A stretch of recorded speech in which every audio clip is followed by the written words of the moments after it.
রূপকথার গল্পের মতোই মায়া, মমতা আর অগাধ স্নিগ্ধতায় ভরা আমাদের এই সোনার বাংলাদেশ।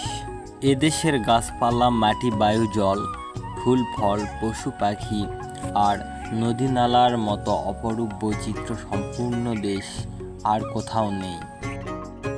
বাংলার এই বৈচিত্র্যময় অপরূপ সৌন্দর্য যেন মানুষকে আকৃষ্ট করে তুলেছে, মানুষকে করেছে ভাবন, মানুষকে করেছে মোহিত।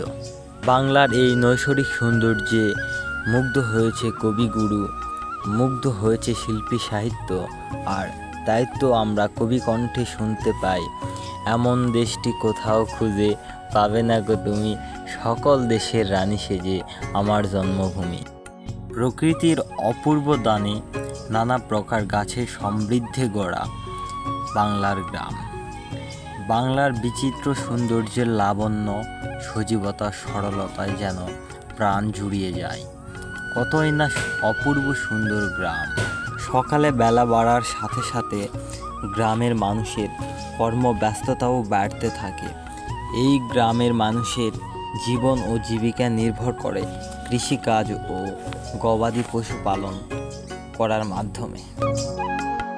গ্রামের বিশাল চারণভূমি থাকায় হাঁস, মুরগি, গরু, ছাগল পালিত হয় প্রায় প্রত্যেকটি বাড়িতেই। আর সারা বছর চলে কৃষিকাজ। গ্রামে মূলত 2 মৌসুমে নিচু জমিতে ধান চাষ হয়। গ্রাম মানেই তো বুক ভরা মায়া আর শত শত ভালোবাসার গল্প। গ্রাম মানেই তো হাস্যোজ্জ্বল এমন সোনালি দিন। গ্রাম মানেই তো চিঠির পাতায় খুঁজে ফেরা এমন সুন্দর দিন। এই জন্যই গ্রাম বাংলাদেশের ঐতিহ্য।